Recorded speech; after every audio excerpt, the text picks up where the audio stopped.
Hello everyone. Today the solutions of the GATE 2020 paper is discussing here, and this is the GATE 2020 paper for the aerospace engineering, and we are skipping first 10 questions of general aptitude. We are directly going to the aerospace questions, and let's move on to our first question. And the solutions will be explained in this session.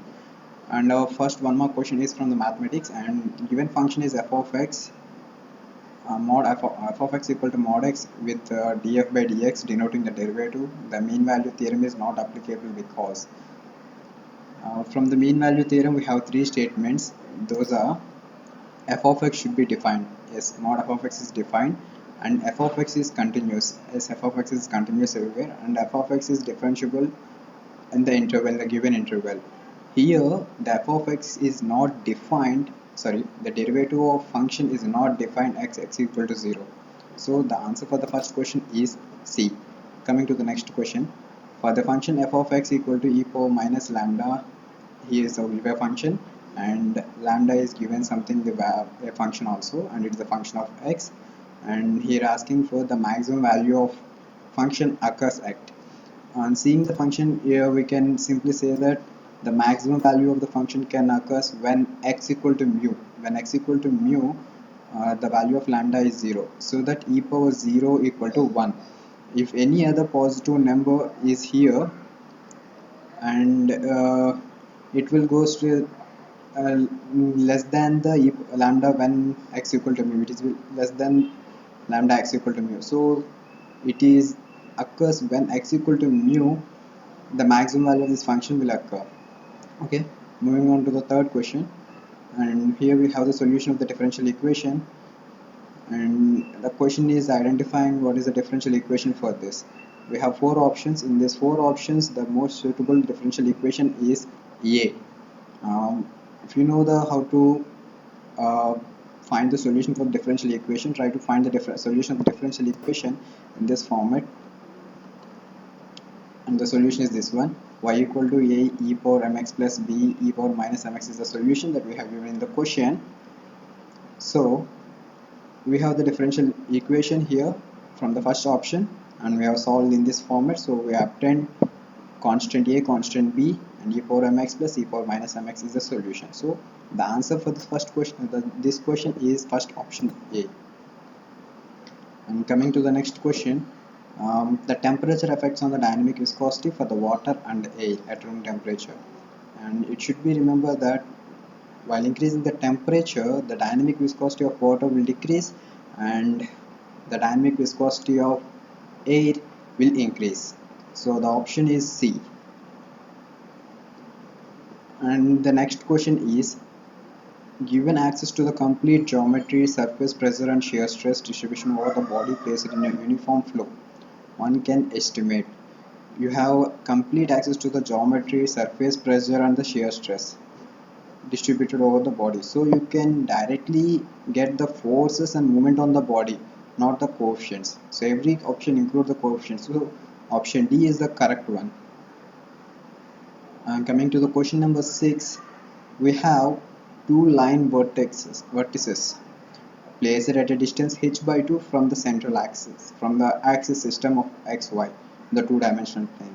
And the option, and here the question is, what will happen if they are having the same strength gamma? And to answer this question, let us assume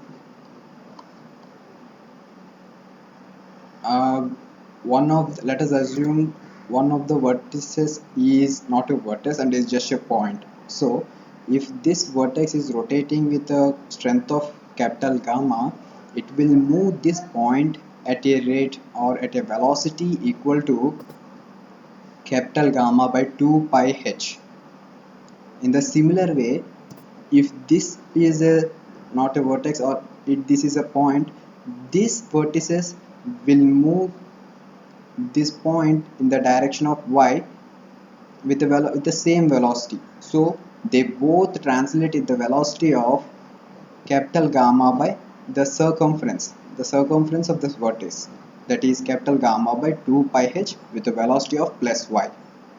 Okay, and coming to the next question, question number 7, Here we have uniform flow and the psi values are given and along the y direction, and the question is asking for what is the volumetric flow rate per unit depth.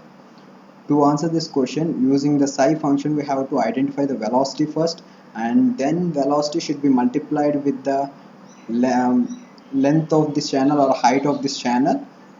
Then we can get the volumetric flow rate per unit depth. So to identify the psi, assume any psi and any y value. Consider this 0.1 y value and the respective psi value is 1.0. So using that, for uniform flow, psi equal to velocity times the y. So 0.1 into v infinity equal to 1.0. It will gives the velocity equal to 10 meters per second. So that height equal to it was already given that height is 0.2 meters, so that you can get the volumetric flow rate per unit depth is 2 meters square per second. That is the answer for the question number 7. And coming to the question number 8, what should we do to increase the Mach number for a supersonic flow in a duct?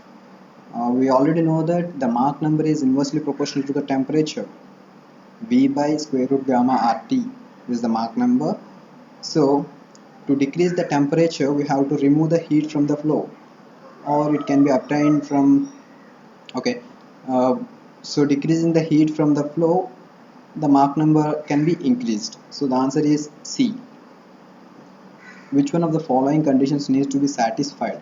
Here we have the Airy stress function and some constants A, B, C. So what is the option that should be satisfied by the Airy stress function? To answer this question, we should know the biharmonic equation. And here is we have the biharmonic equation del power 4 pi equal to 0. And del power 4 pi, this is the biharmonic equation. And we have the 5 function here, ax power 4, by power 4 and cy power 4.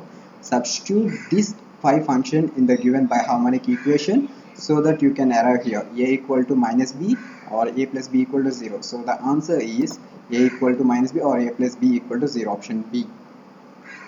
And coming to question number 10, we have 3 strain. One is the strain along x direction, strain along y direction, and the shear strain.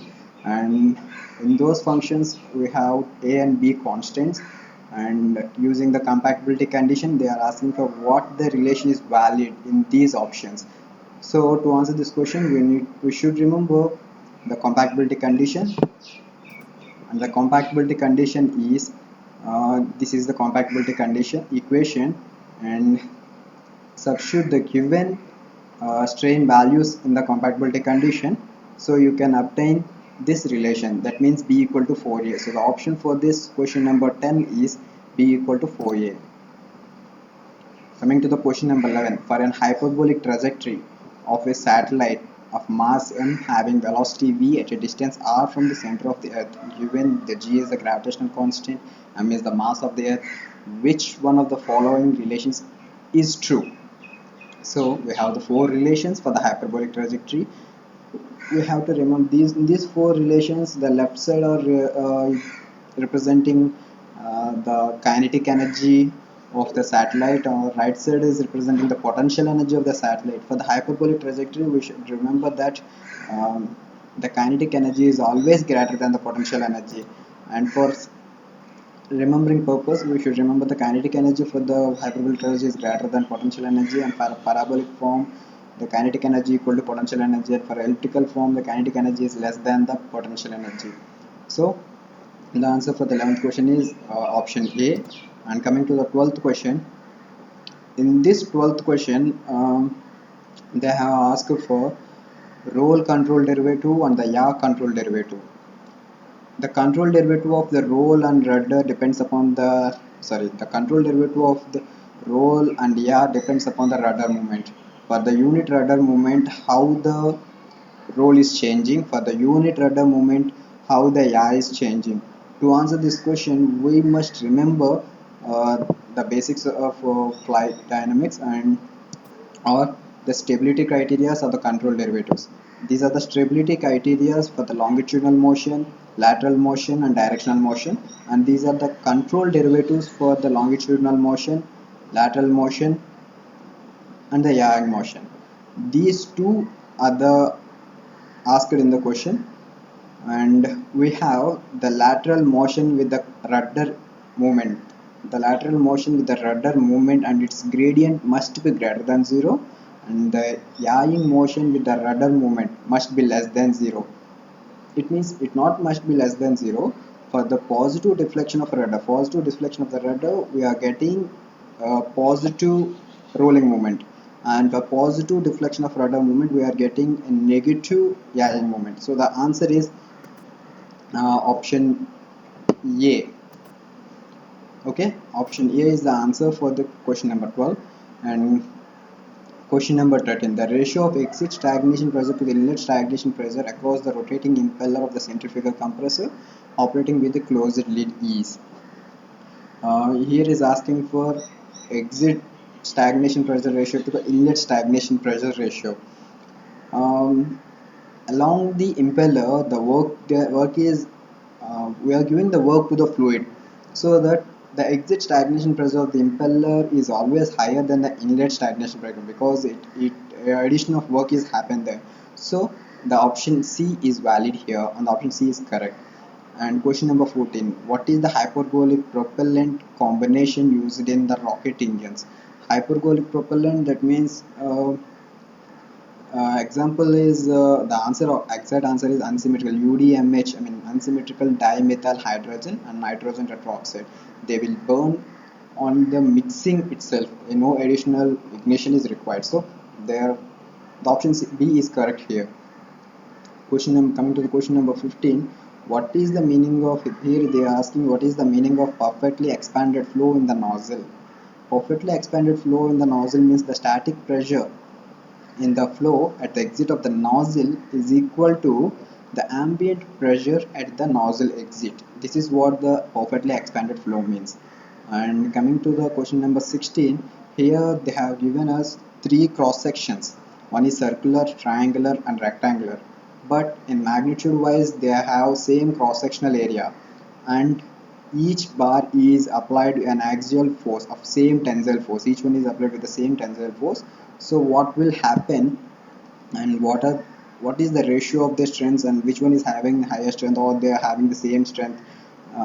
Remember that the strength depends upon the stress depends is directly proportional to applied load or restoring force per unit area. Whatever the geometrical shape, the circle or triangle or rectangle, but they're having the same cross-sectional area, the strength is always equal. That means F circle equal to F triangle equal to F rectangle. So the option is option D. So coming to the question number 17, the positive high angle of attack condition is obtained by steady pull out the high angle of attack and the largest permissible angle of attack of the wing. Under this condition, which of the following region of the wing does the maximum tension occurs? After looking at this aerofoil, we can say that at the high angle of attacks, um, uh, assume the backside portion is a flap. It cannot be, I cannot answer it like mathematically, but after observing that there is a lot of flow separation in the upper surface, but there is a very high pressure at the bottom surface, and so due to the higher flow, you can get the maximum tension at the option at the position 3. uh, it's just based upon the flow phenomena, based upon visualization of flow. So maximum tension can occur at the position 3. That is the answer. And coming to the question number 18, the natural frequency of the first mode of a rectangular cross section cantilever of aluminum beam is omega radians per second. If the material and the cross section remain same, but the length of the beam is doubled, the first mode frequency will become, here it is saying that we have the rectangular cross section cantilever aluminum beam omega radians per second, and everything is remains constant except the length of the beam is doubled.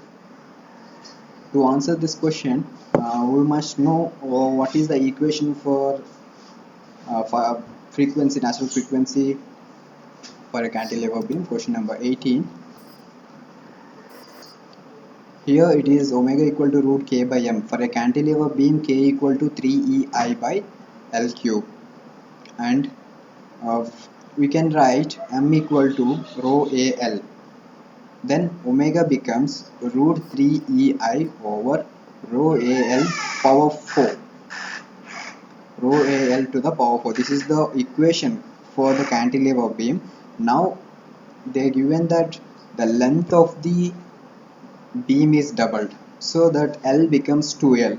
Upon solving, we can get omega 2. I mean, the new frequency of the cantilever beam becomes omega 1. That means older cantilever frequency by 4.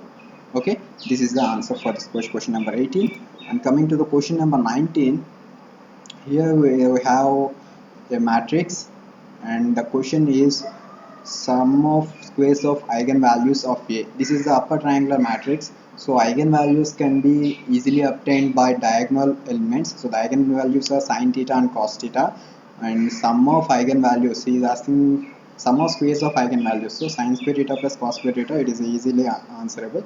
So the answer is option B, the one. Coming to the question number 20, Carnot velocity of a space vehicle in a circular orbit at an angle of 5 degrees above the local horizon around the Earth is 13.5 kilometers per second. The tangential velocity of the space of the vehicle orbit is. It is the easiest question, and they are asking for tangential velocity and the Carnot velocity of the space vehicle, which is at an 5 degrees. There is 13.5, but the tangential velocity becomes the 13.5 cos theta. This is what 13.5 cos theta, that becomes 13.44 kilometers per second.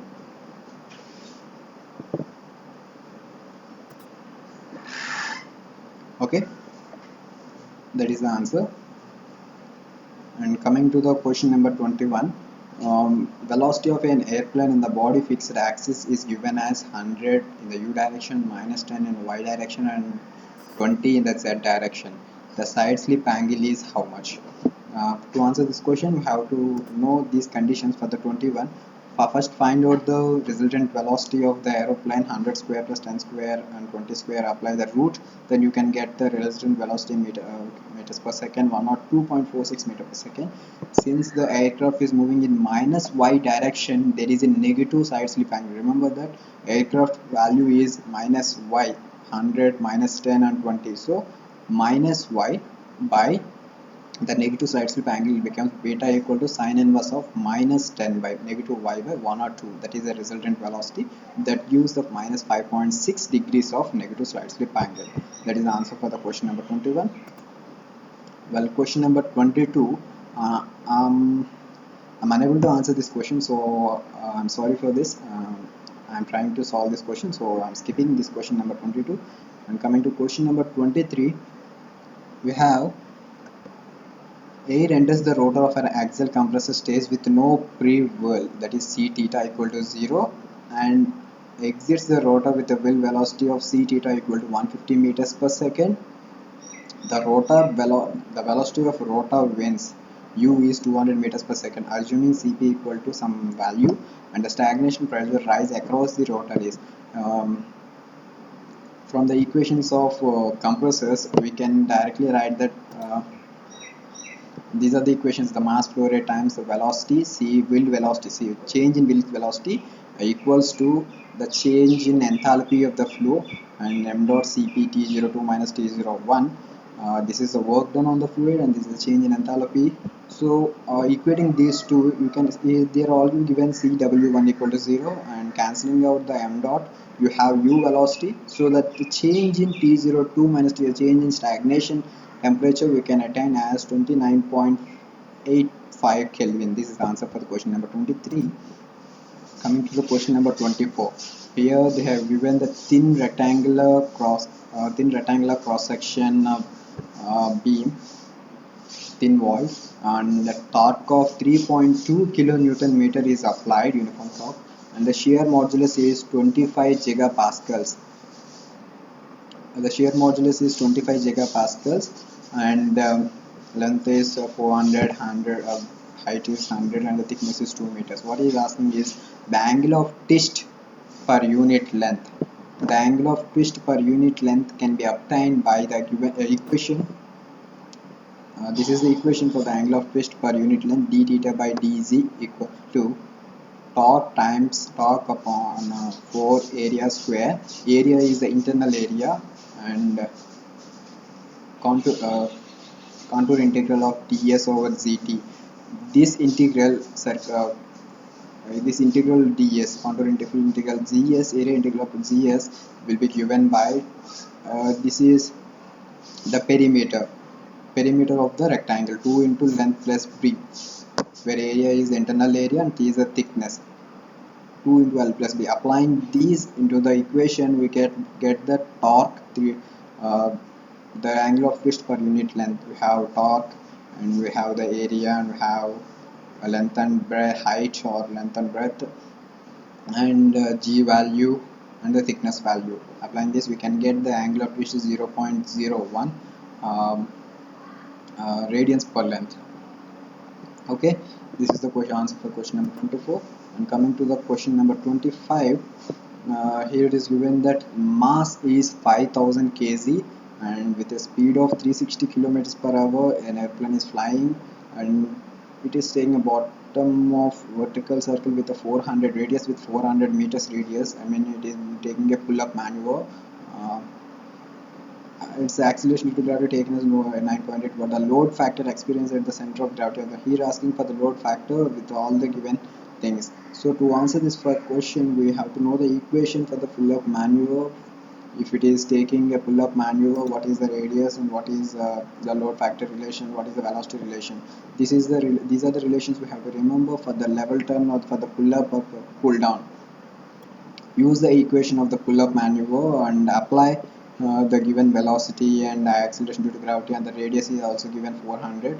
Apply these things to find out the load factor n, so that you can arrive at the load factor 3.548. This is the answer for this question, and these are the solutions for the 1 mark question, and in the later session we will go for 2 marks question. Thank you.